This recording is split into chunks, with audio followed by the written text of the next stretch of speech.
الحمد للہ رب العالمین والعاقبۃ للمتقین والصلاة والسلام علی سید الانبیاء وسادۃ الاتقیاء محمد وعلی آلہ وصحبہ اجمعین اما بعد. قال اللہ تبارک وتعالی یا ایھا الذین آمنوا توبوا الی اللہ توبۃ نصوحا. صدق اللہ العظیم. عزت و احترام کے لائق دوستو، بزرگوں، آج کا عنوان ہے شب براءت، شب مغفرت. اللہ تعالیٰ سے دعا ہے اللہ تعالیٰ مجھے صحیح کہنے کی اور ہم سب کو ان باتوں پر عمل کرنے کی توفیق نصیب فرمائے. ایک گزارش تو یہ ہے کہ جو احباب مسجد کے باہر کے حصے میں ہیں اور بیان سننے کی نیت سے ہی بیٹھے ہیں وہ قریب ہو جائیں. عزیز دوستو، اللہ تعالیٰ نے مجھے اور آپ کو اس دنیا میں جو پیدا کیا ہے، میری اور آپ کی پیدائش کا مقصد امتحان ہے. قرآن میں اللہ نے بار بار یہ بات ہمیں سمجھائی ہے کہ دیکھو یہ پوری کائنات میں نے تم لوگوں کے لیے پیدا کی ہے. فرمایا خلق لکم ما فی الارض جمیعا، کہ زمین کے اوپر جتنی چیزیں ہیں اللہ فرماتے ہیں کہ وہ انسانوں میں نے وہ تمہارے لیے پیدا کی ہے. سورج نکل رہا ہے، چاند نکل رہا ہے، بارش ہو رہی ہے، اناج اگ رہا ہے، یہ کائنات کا یہ جو پورا نظام چل رہا ہے اللہ تعالیٰ فرماتے ہیں کہ یہ میرے اور آپ کے لیے ہے. کیوں انسانوں کو اب کیوں پیدا کیا گیا؟ تو سورہ ملک میں اللہ نے اس کو سمجھایا، الذی خلق الموت والحیات، کہ زندگی اور موت کا یہ جو چکر چل رہا ہے اللہ نے زندگی اور موت کو جو پیدا کیا ہے. روزانہ ہزاروں بچے پیدا ہو رہے ہیں، ہزاروں انسان دنیا سے رخصت ہو رہے ہیں. یہ جو نظام چل رہا ہے زندگی اور موت کا، یہ کیوں چل رہا ہے؟ لیبلوکم ایکم احسن عملا، تاکہ اللہ آزما لے کہ تم میں سے کون عمل میں اچھا ہے. امتحان کے لیے پیدا کیا گیا. مگر انسانوں کی ہسٹری ایسی ہے کہ جس دن، ایک گزارش یہ ہے کہ درمیان میں جگہ خالی مت رکھی، تھوڑا ہمارے بھائی تھوڑا سامنے. وہ بولنے والے کی نفسیات ایسی ہوتی ہے کہ درمیان میں جگہ خالی ہو اور سننے والے اگر توجہ سے نہ سنیں تو بولنے والے کی بولتی بند ہو جاتی. اب ریڈیو تو ہے نہیں، بٹن دبا کے چھوڑ دیا، بجتے جا رہا. ایک اور چیز یہ رہتی کہ سننے والوں کی طلب پہ اللہ تعالیٰ بولنے والوں کو ذہن میں، دماغ میں مضمون ڈالتے، اچھی بات نکال دیتے. اور کئی مرتبہ بولنے والا وہ نیت لے کے نہیں بیٹھتا مگر اچھی بات نکل جاتی. میرا اپنا ہی واقعہ میں آپ سے شیئر کروں گا. سیم بیان، سیم ٹاپک میں 2 جگہ پہ بیان کیا. ایک جگہ بیان کیا میرے کو خود فائدہ ہوا، سامنے والوں کو بھی فائدہ ہوا. ایک جگہ بیان کیا تو میرے کو ایسا دکھا کئی کو تو بھی بیان کرا رہا ہوں، ارے کیا ہے بھائی، بات بیکار ہو گئی. تو کئی مرتبہ ایسا رہتا کہ سننے والے جس طلب سے سنتے رہتے وہ کئی مرتبہ بولنے والا نااہل ہو بھی تو اللہ تعالیٰ اچھی بات نکال دیتا. تو بیان اچھا ہونا خراب ہونا وہ میرے ساتھ ساتھ آپ کے اوپر ڈیپینڈ کرتا. تو آپ لوگ توجہ سے سنیے، انشاءاللہ اللہ تعالیٰ بولنے والے کو اچھی بات بولنے کی توفیق دیتے. تو بات یہ چل رہی تھی کہ ہماری ہسٹری ایسی ہے، جس دن اللہ تعالیٰ پہلے انسان کو پیدا کیے، آدم علیہ السلام کے پتلے میں روح پھونکی گئی. وَنَفَخْتُ فِيهِ مِن رُوحِي، اللہ تعالیٰ روح پھونکے آدم علیہ السلام کے پتلے میں. آدم علیہ السلام زندہ ہوئے. اسی وقت انسانوں کا سب سے بڑا دشمن تیار ہو گیا، یعنی لو سٹوری میں ولن آ گیا، شیطان تیار ہو گیا. اللہ تعالیٰ حضرت آدم علیہ السلام کو جب پیدا کیے تو تمام فرشتوں کو حکم دیے تھے. فرشتے کون ہیں؟ اس وقت اللہ کی مخلوق میں سے سب سے بڑی مخلوق، سب سے شریف نیک مخلوق. اس مخلوق کو حکم دیے جیسا آدم زندہ ہوئے، جیسا ان کے جسم میں جان آئی تو کیا کرنا؟ پورے کے پورے ایک ساتھ سجدے میں گرنا، پروٹوکول ایسا دینا کہ جیسا جسم میں جان نہیں پورے ایک ساتھ بیک وقت سجدے میں گرنا۔ تو جیسا آدم علیہ السلام زندہ ہوئے پورے سجدے میں گر گئے، مگر شیطان نے کیا سجدہ۔ اب یہ اصل میں تھا جنوں میں سے، مگر فرشتوں کے ساتھ رہ رہا تھا، ابا انکار کر دیا، واستکبر تکبر کر دیا۔ اب اللہ تعالیٰ پوچھے کہ بھائی ایسی مخلوق کو تو سجدہ کیوں نہیں کیا جس کو میں بہت عزت سے پیدا کیا؟ اس کو بتانے کہ اللہ تعالیٰ بولے کہ میں دونوں ہاتھوں سے جس کو پیدا کیا۔ اب اللہ تعالیٰ تو جسم سے پاک ہے، عزت بتانے کے لیے بول رہے بس کہ میں اپنے دونوں ہاتھوں سے جس کو پیدا کیا تو اس کو سجدہ کیوں نہیں کیا؟ تو لاجک پیش کرنے لگا، انا خیر منہ، میں اس سے بہتر ہوں۔ آپ میرے کو آگ سے پیدا کیے، آگ اوپر جاتی، ان کو مٹی سے پیدا کیے، مٹی نیچے رہتی۔ تو اللہ تعالیٰ اس کو بولے فخرج منہا فإنک رجیم، نکل۔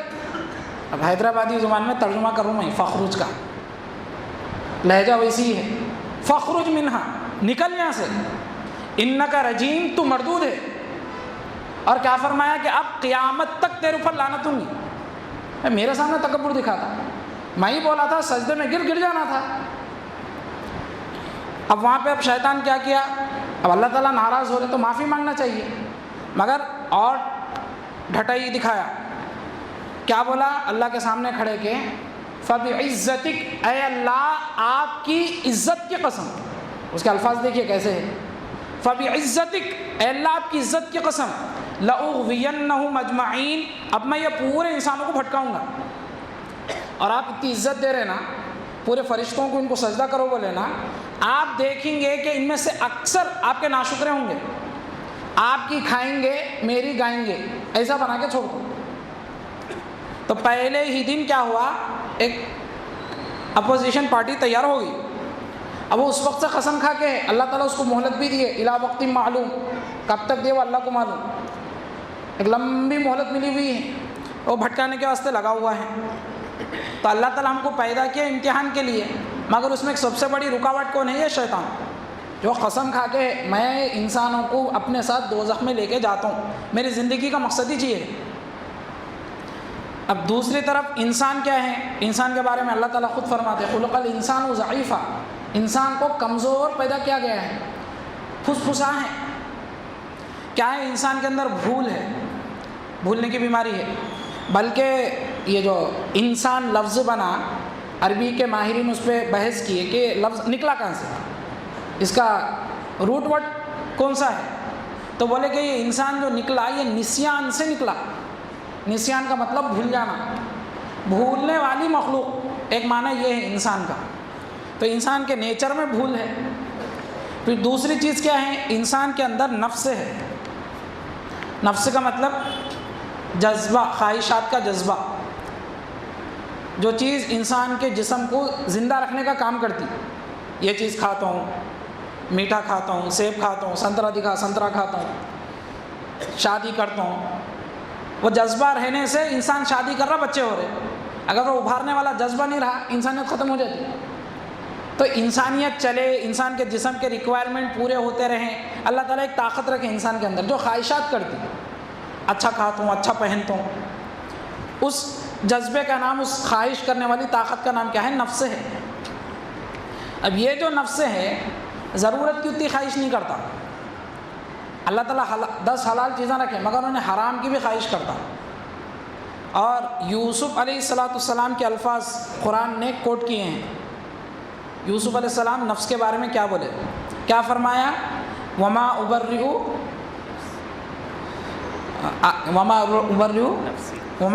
نفسی۔ آگے فرمایا ان النفس لامارۃ بالسوء، کہ یہ جو نفس ہیں یہ بہت زیادہ گناہوں کا حکم دیتا۔ راستے میں جاتے جاتے دل میں خواہش پیدا کرتا، نظر اٹھاؤ نظارہ دیکھو، حلال چیز ہے حرام کی خواہش پیدا کرتا۔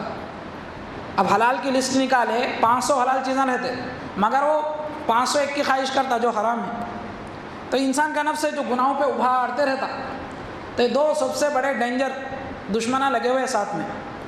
انسان کو اللہ تعالیٰ پیدا کیے جنت کی تیاری کے لیے، جنت میں رکھنے کے لیے، مگر جہنم کی طرف کھینچنے والی یہ 2 فورسز ہر انسان کے ساتھ لگی ہوئی ہیں۔ جب بھی انسانوں کے گھر میں کوئی بچہ پیدا ہوتا نا تو اس کے ساتھ ایک شیطان اپوائنٹمنٹ ہو جاتا اس کا. مثال کے طور پر میں پیدا ہوا تو ایک پیچھے لگا دیا شیطان, تیرا کام کیا ہے, یہ بندے کو جہنم میں لے کے جانا. ہر ایک کے پیچھے خاص. پھر خود کا نفس تو ہے ہی ہے. اس وجہ سے انسانوں سے بار بار گناہ ہوتے رہتے. ایک تو خود کمزور ہے, دوسرا شیطان پیچھے لگا ہوا ہے. الذی یوسوس فی صدور الناس, لوگوں کے دلوں میں وسوسے ڈالتے رہتا شیطان. پھر بعض انسان شیطان جو ہے وہ انسانوں میں سے بھی رہتے. سورہ ناس کے اندر کیا ہے, الذی یوسوس فی صدور الناس من الجنۃ والناس. جنوں میں بھی تھوڑے شیطان رہتے, انسانوں میں بھی تھوڑے رہتے. ان کا کام ہی رہتا بھٹکانا. تو یہ جو فورسز لگی ہوئی ہیں اس کی وجہ سے انسان کیا ہے, بار بار اس سے غلطیاں ہوتے رہتے, گناہ ہوتے رہتے. اب سچی بات یہ ہے کہ اس پوری کائنات کو بنانے والے کی جو نافرمانی کر رہا, اس کو جتنی سزا دیے تو کم ہے. مگر اللہ کی رحمت کا نتیجہ یہ ہے کہ اللہ تعالیٰ انسانوں کے لیے توبہ کا راستہ رکھے. تو بھئی انسان ہے, کمزور ہے, شیطان پیچھے لگا ہوا ہے, نفس بھٹکاتے جائیں گا, گناہ ہو جائیں گے. تب یہ گناہ کی معافی کا کوئی راستہ ہو, اس کے لیے اللہ تعالیٰ کیا رکھے, ایک آپشن رکھے کہ بھئی توبہ کر لو.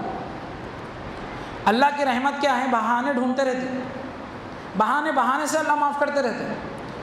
ہر وقت توبہ قبول ہوتی, اور توبہ ایسی ہے دن میں بھی قبول ہوتی, شام میں بھی قبول ہوتی, کسی بھی وقت توبہ کی توبہ قبول ہوتی. مگر اللہ تعالیٰ اپنی خصوصی رحمت سے بعض اوقات ایسے رکھے جس میں اللہ تعالیٰ خاص طور پہ توبہ قبول کرتے.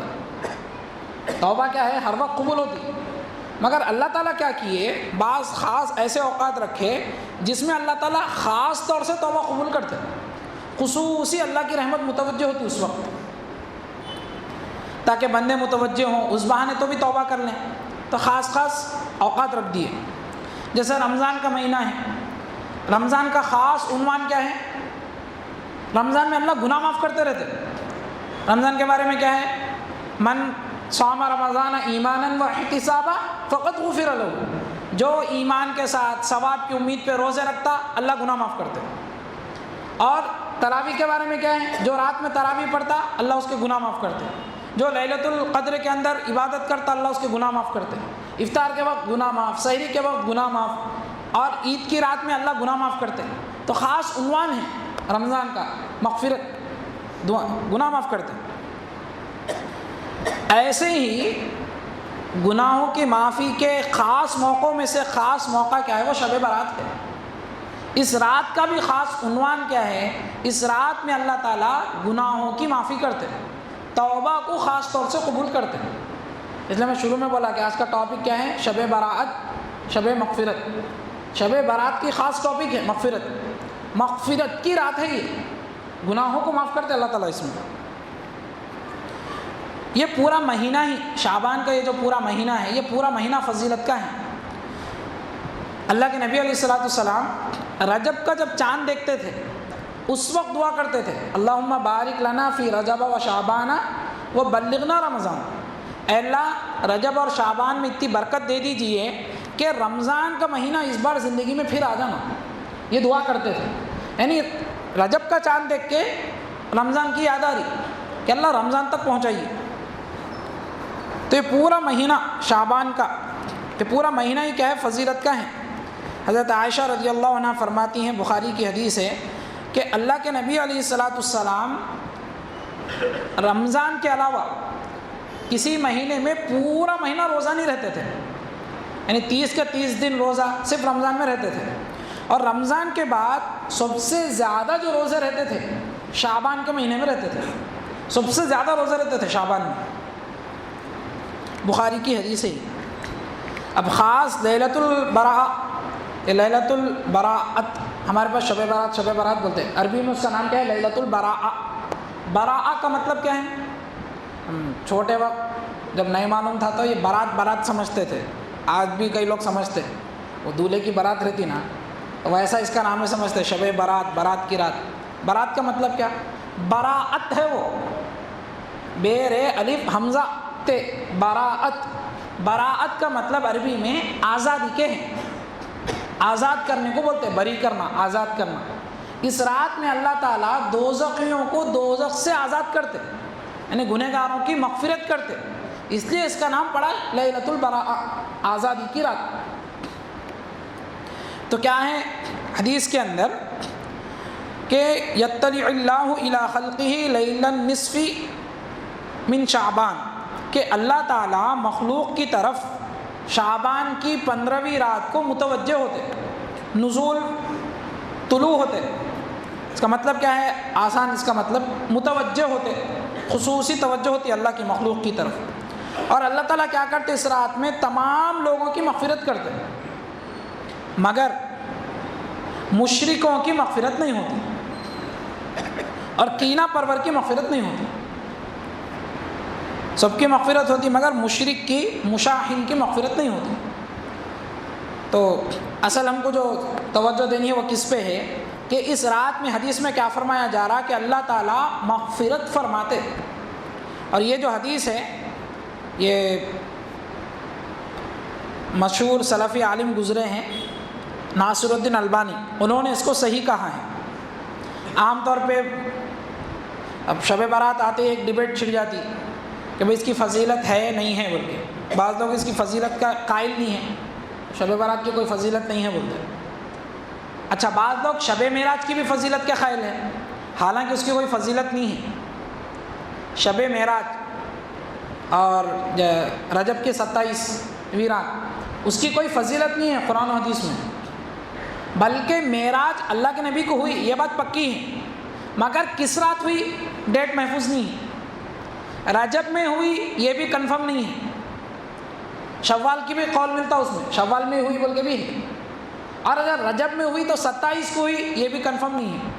اچھا، مان لیجئے کہ 27 کو ہے شب معراج، تو بھی اس کی کوئی فضیلت نہیں ہے، یعنی رات میں عبادت کرو اس میں اللہ مغفرت کرتے، ایسے کوئی فضیلت نہیں ہے۔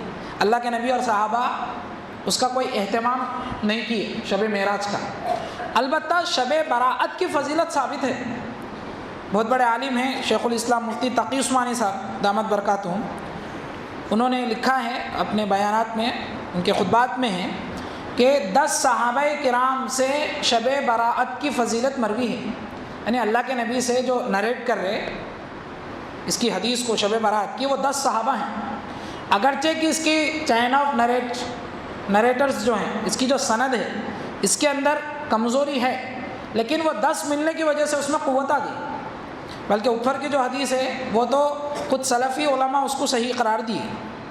بہرحال خلاصہ یہ ہے کہ شب براءت کی فضیلت یہ ثابت ہے، اس کا انکار کرنا صحیح نہیں ہے، اور صحابہ کرام اور تابعین کے زمانے میں اس رات کا خصوصی اہتمام، اس رات عبادت کرنا، اس رات میں خاص اہتمام کرنا یہ ثابت ہے، تو اس کو بدعت قرار دینا یا اس کو غلط کہنا یہ صحیح نہیں ہے۔ تو خاص رات ہے یہ، جیسے کہ ابھی بات آئی اس کے اندر ایک اور حدیث میں کیا ہے کہ اللہ تعالیٰ شعبان کی 15ویں رات کو مغفرت فرماتے، کتنی مغفرت فرماتے، کتنے لوگوں کی مغفرت فرماتے؟ تو اس حدیث کے اندر ہے بنو کلب کی بکریوں کے بالوں کی تعداد کے برابر لوگوں کو معاف کرتے۔ بنو کلب ایک قبیلے کا نام تھا، خاندان کا ایک نام ہے وہ عرب میں اس زمانے کا، وہ ان کی خاص کام کیا تھا؟ بنو کلب کا وہ لوگ بکریاں پالتے تھے، ایسے مویشی ہر قبیلہ پالتا تھا، لیکن ان کے پاس بہت ہزاروں کی تعداد میں بکریاں رہتے تھے اس خاندان میں۔ تو اللہ کے نبی اس خاندان کے بکریوں کی مثال دے کے بولے کہ ان کے بکریوں کے جسم پہ جتنے بال ہیں اتنے زیادہ گنہگاروں کو اللہ اس رات میں معاف کرتا، یعنی کروڑوں کی تعداد میں معافی ہوتی۔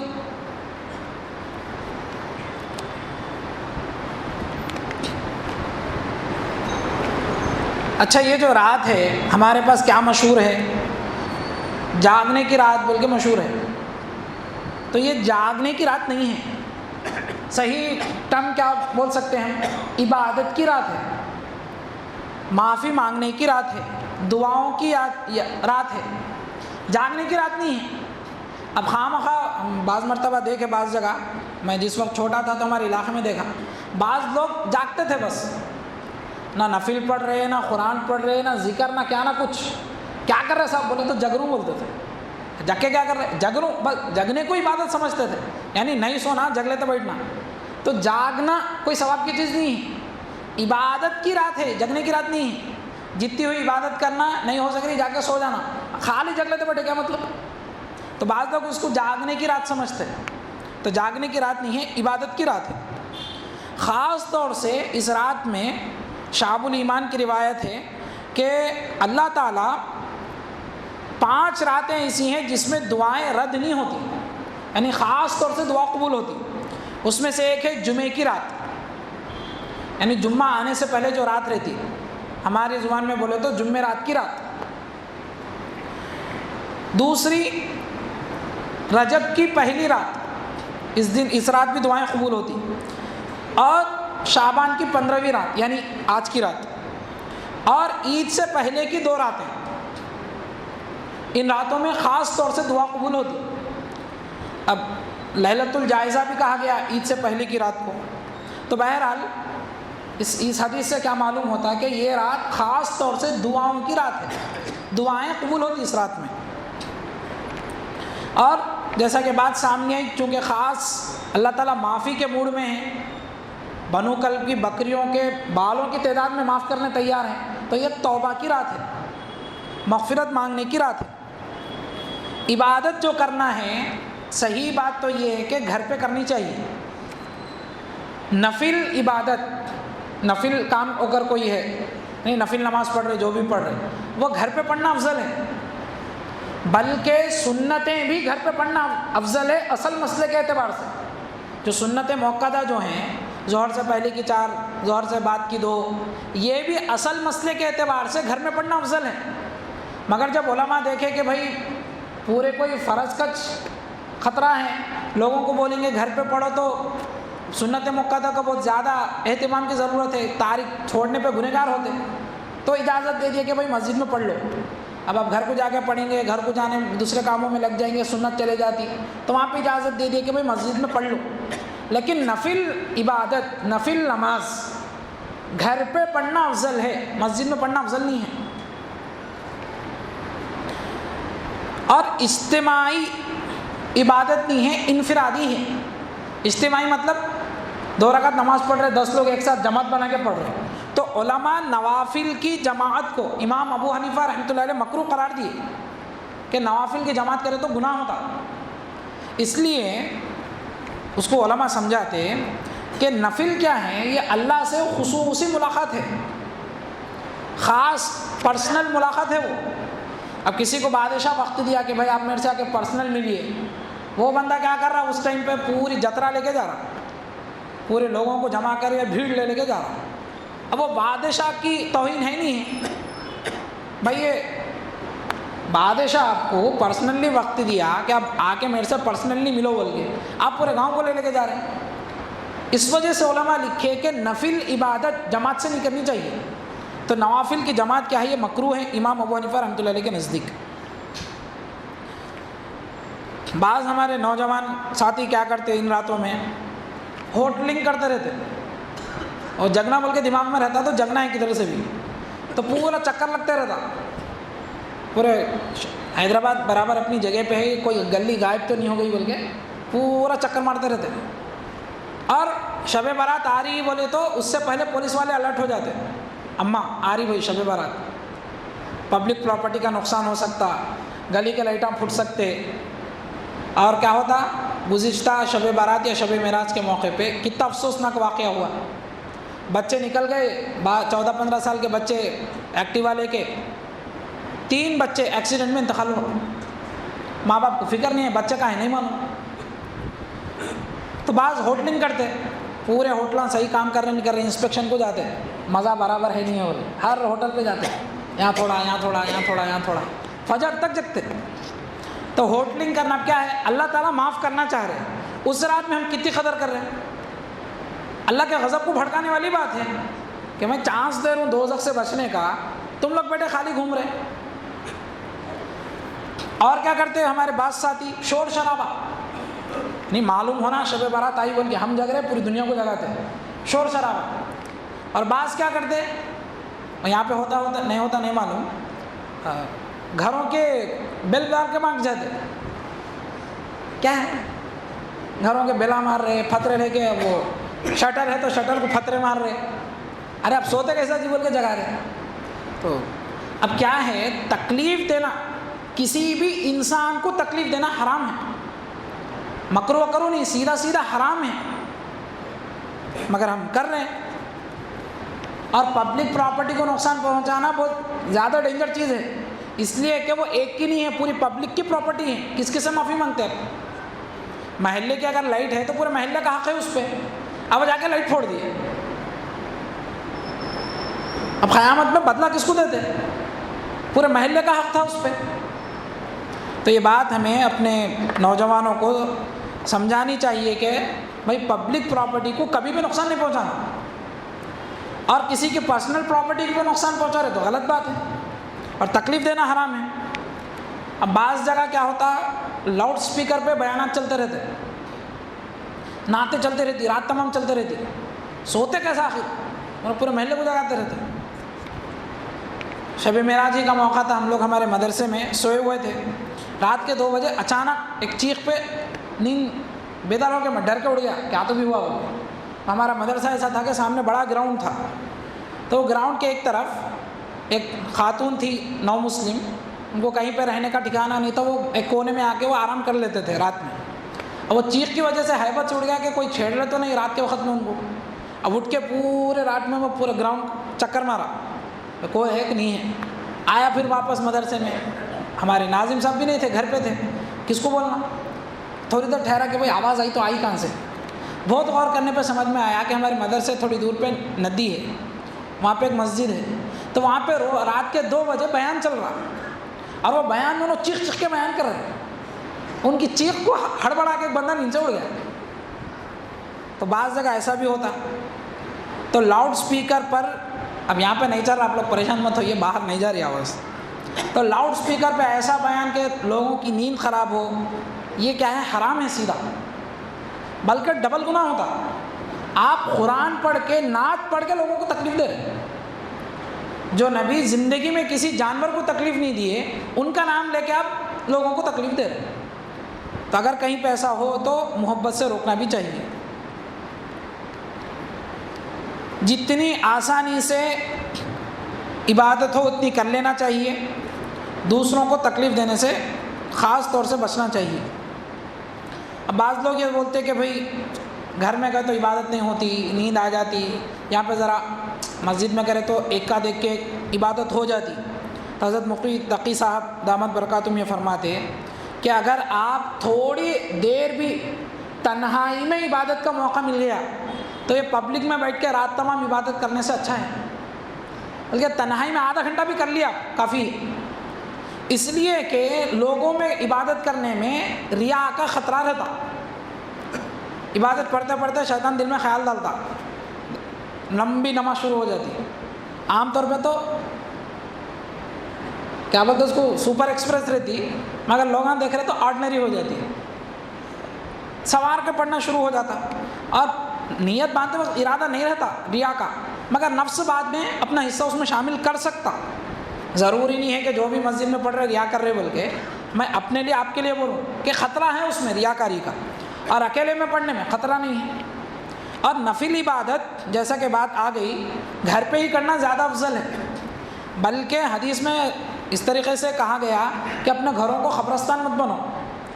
مطلب یہ ہے کہ گھر پہ عبادت کر رہے تھے نہیں، ایسا بھی نہیں ہونا، گھر پہ بھی عبادت ہونا. اب ایک غلط عقیدہ بعض مسلمانوں میں کیا ہے، یہاں پہ تو نہیں ہوں گا لیکن آ گئی بات تو بیان کر دے رہا ہوں. بڑوں کی عید بلکہ مشہور ہے. میں جب چھوٹا تھا تو ایک مرتبہ نادانی میں پوچھا ہمارے دادی کو، یہ بڑوں کی عید کیا ہے؟ آپ لوگ بڑے بڑے لوگ کر لیتے، چھوٹے بچوں کو کہیں کو نہیں بلاتے وہ عید میں، بول کے پوچھا ایسی تجسس سے. ہمارے دادی بولے ارے میاں وہ مطلب نہیں ہے اس کا. بڑوں کی عید کا مطلب کیا بولے تو بعض لوگ یہ سمجھتے کہ جو حضرات انتقال فرما گئے ان کی روحیں گھر کو آتی، یہ سمجھ کے کیا کرتے، شب برات سے پہلے ذرا گھر کو دھو کے کر کے کھانے وانے اچھے بناتے. کیا بولتے ہو؟ بڑوں کی روحیں گھر کو آتی، ان کی عید ہے آج کو. غلط بات ہے، واہیات عقیدہ ہے. اسلام میں ایسا کوئی عقیدہ نہیں ہے۔ اب اس پہ ایک لطیفہ ایک صاحب بیان کیے کہ لوگ خاص طور سے اہتمام کر کے شب برات کو قبرستان جاتے ہیں۔ اب انہوں قبرستان کو جا رہے ہیں، خبر میں ہے سو لوگ گھر کو آ رہے ہیں، اب ملاقات کیسا ہونا؟ تو بہرحال وہ بات صحیح نہیں ہے۔ اچھا، قبرستان جانے کی بھی جہاں تک بات ہے، اللہ کے نبی علیہ الصلاۃ والسلام سے حضرت مفتی شفیع عثمانی صاحب رحمۃ اللہ علیہ، جو مفتی تقی صاحب کے والد ہیں، مفتی اعظم رہے ہیں، وہ فرماتے کہ حضور علیہ الصلاۃ والسلام سے پوری زندگی ایک مرتبہ قبرستان جانا ثابت ہے شب برات کو۔ روایت کے اندر جو ہے وہ ایک رات کا قصہ ہے خالی، اور اس رات میں بھی اللہ کے نبی کسی کو بول کے نہیں گئے، صحابہ میں سے کسی کو نہیں معلوم تھا جانے والے ہیں بول کے، یہاں تک کہ جن کے گھر میں تھے حضور، جس بیوی کے گھر میں تھے حضرت عائشہ رضی اللہ عنہ، ان کو بھی بول کے نہیں گئے ایسا عائشہ میں جا رہا ہوں دعا کے لیے، بول کے نہیں گئے۔ ان کی نیند بیدار ہو گئی، وہ نکلی تو ان کو معلوم ہوا کہ حضور بقیع کے اندر دعا کر رہے، بول کے چھپ کے گئے اللہ کے نبی علیہ الصلوۃ والسلام، اپنا عمل بتلانا نہیں چاہیں۔ حضرت عائشہ بیدار ہو گئی تو معلوم ہوا کہ بقیع میں ہیں۔ اگر زیادہ سے زیادہ اس کوئی حضور کے اتباع میں جانا چاہ رہا ہے تو حضرت مفتی صاحب فرماتے کہ زندگی میں ایک بار جانا ثابت ہوتا اتنا ہی، خاص طور سے شب برات کو جانا رہتا بلکہ نہیں جانا چاہیے۔ اصل میں کیا ہے، قبرستان کی زیارت ہوتی رہنی چاہیے، بھئی موت کی یاد ہوتی، اعمال کی فکر پیدا ہوتی، اور مرحومین کے لیے دعا کرتے رہنا چاہیے، بلکہ ہر دعا میں کرنا چاہیے، ہر دن اپنے مرحومین کے لیے دعا ہونی چاہیے۔ خاص شب برات کے دن شب برات ہے بول کے قبرستان کو جانا یہ صحیح بات نہیں ہے، اور جا رہے بھی تو اکیلے جانا۔ اب اس میں بھی بعض لوگ کیا کرتے ہیں، پورے قبرستانوں کا چکر مارتے ہیں۔ حیدرآباد میں مشکل ہے ویسا، مگر آپ گاؤں میں دیکھیے 3-4 قبرستان ہیں تو ہر قبرستان کو جاتے، تو یہ بات بھی کیا ہے، صحیح نہیں ہے۔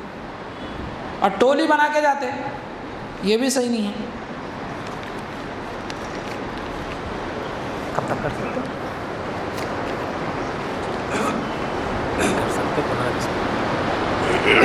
یہ تو ہم کیا ہے شب برات کی فضیلت وغیرہ سنیں۔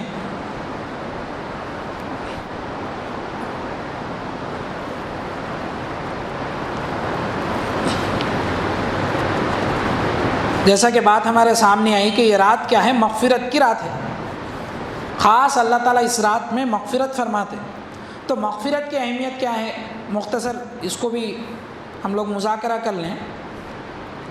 حدیث کے اندر کیا ہے، اللہ کے نبی علیہ الصلوۃ والسلام نے فرمایا کلو بنی آدم خطاؤن، کہ آدم کی پوری اولاد گنہگار ہے۔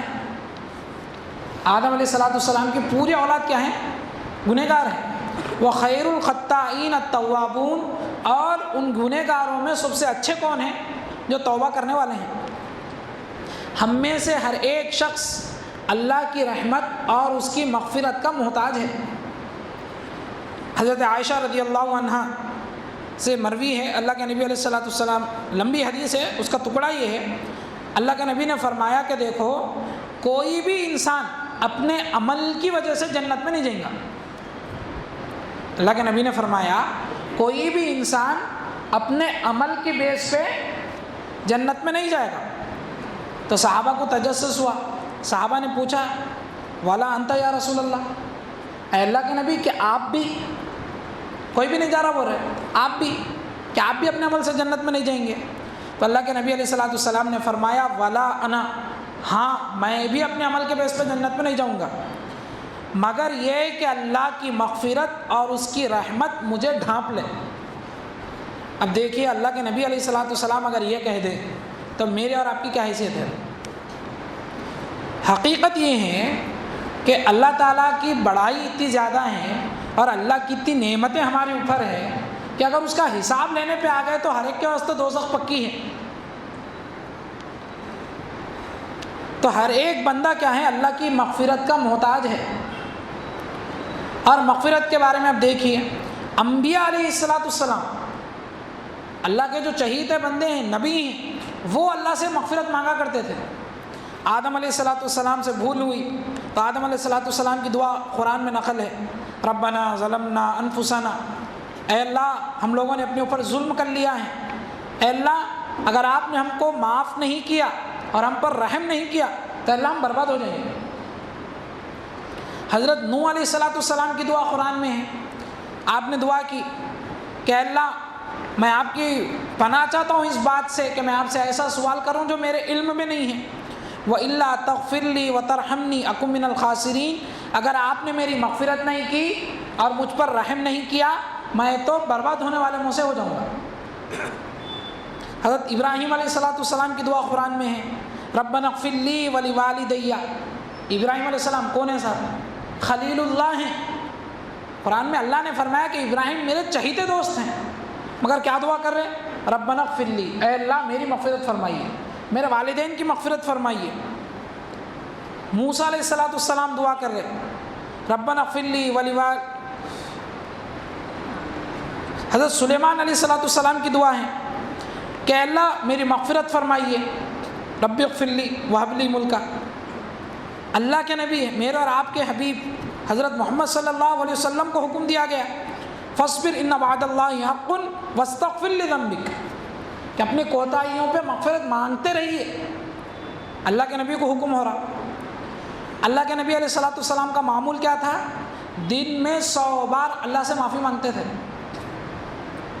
ایک محفل میں اللہ کے نبی بیٹھے ہوئے ہیں تو ہر تھوڑی بات کے بعد کچھ الفاظ اللہ کے نبی سے منہ سے نکلتے جا رہے ہیں، رب اغفر لی وتب علیہ انک انت التواب الغفور، اے اللہ میری مغفرت فرمائیے، اے اللہ میری توبہ قبول فرمائیے، اے اللہ آپ غفور ہیں، اے اللہ آپ رحمان رحیم ہیں، معافی مانگتے جا رہے ہیں ہر تھوڑی دیر کے بعد۔ تو صحابی گننا شروع کیے کتنے بار کر رہے ہیں، تو اس ایک بیٹھک میں اللہ کے نبی علیہ السلام 70 مرتبہ اللہ سے معافی مانگے۔ اور فرعون کے جادوگروں کا واقعہ قرآن میں ہے، موسیٰ علیہ السلام کے مقابلے پہ جو جادوگر آئے اور جب وہ ایمان لائے تو فرعون نے کہا کہ اگر تم لوگ ایمان سے پیچھے نہیں ہٹے تو میں تمہارے ہاتھ پاؤں کٹوا دوں گا۔ تو اس وقت انہوں نے کیا کہا تھا؟ لا ضیرہ، کوئی بات نہیں، کوئی نقصان کی بات نہیں ہے، کیا کرتے کر لو۔ آگے کیا ہے؟ انا نطمع ان یغفر لنا ربنا خطایانا، ہمیں تو اس بات کی امید ہے، ہمیں تو اس بات کا لالچ ہے کہ ہمارا رب ہمارے گناہوں کو معاف کر دے گا۔ تم کاٹتے کر لو، کیا کرتے کر لو، ہمیں تو اس بات کی فکر ہے کہ اللہ ہمارے گناہوں کو معاف کر دے گا۔ تو دیکھیے ان کی جان سے زیادہ ان کو کس بات کی فکر تھی؟ مغفرت کی فکر تھی۔ شہید کی بہت بڑی فضیلت ہے، بلکہ 6 فضیلت ایک حدیث میں بیان کی گئی کہ مرنے سے پہلے اللہ تعالیٰ اس کو جنت دکھا دیتے، جنت میں اس کی جو جگہ ہے وہ بتا دیتے، اور عذاب قبر سے اس کی حفاظت ہوتی، بہت بڑی پریشانی جو قیامت میں ہوں گی اس سے اس کو بچا لیتے، اس کے سر کے اوپر وقار کا تاج رکھا جائے گا۔ بہت فضیلتیں ہیں شہید کی، مگر ان فضیلتوں میں ان جو انعام دیا جا رہا شہید کو جو اللہ کے راستے میں اپنا گلا کٹا رہا، سب سے پہلا انعام جو ذکر کیا گیا حدیث میں وہ کیا ہے؟ یغفر لہ، پہلا انعام یہ ہے کہ اللہ اس کی مغفرت فرماتا ہے۔ کتنی بڑی چیز ہوگی مغفرت، کہ شہید کا پہلا انعام ہے وہ مغفرت۔ ہر عبادت میں استغفار کا حکم دیا گیا۔ وضو کے درمیان کی دعا ہے، کیا سکھایا ہے وضو کے درمیان؟ اللہم اغفر لی ذنبی ووسع لی داری، اے اللہ میرے گناہوں کو معاف فرمائیے۔ وضو کے درمیان دعا، وضو ختم ہوا پھر دعا کر رہے اللہم اجعلنی من التوابین واجعلنی من المتطہرین، اے اللہ مجھے توبہ کرنے والا بنائیے۔ پھر مغفرت کی دعا ہو رہی۔ اللہ کے نبی کا معمول تھا نماز جیسے ہوتی اللہ کے نبی 3 بار استغفر اللہ استغفر اللہ استغفر اللہ، نماز پڑھے، نیک کام ہوا مگر بولے کہ اللہ معاف فرمائیے، نماز جیسا ہونا چاہیے تھی نہیں ہو سکی۔ رمضان ہے، رمضان میں حکم ہے کہ 4 چیزوں کی کثرت کرو، ایک تو کلمے کی کثرت کرو، جنت کا سوال کرو، دوزخ سے پناہ مانگو۔ اس کے اندر ایک اور چیز کیا ہے؟ کثرت سے معافی مانگتے رہو، اللہ سے استغفار کرتے رہو۔ تھوڑی دیر پہلے ابھی بات آئی، روزوں کا بدلہ کیا فرمایا گیا حدیث میں؟ دن بھر ایک بندہ بھوکا رہ رہا، پیاسا رہ رہا، بعض مرتبہ 14 15 گھنٹے کے روزے ہو رہے، انعام کیا دیتے بولے اس کے اوپر؟ مغفرت، گناہ معاف کرتے۔ تراویح پڑھ رہا، ابھی روزہ رہا، ابھی تھوڑا کھانا کھایا، شوگر لیول کیا کہ اوپر نیچے ہوا، پھر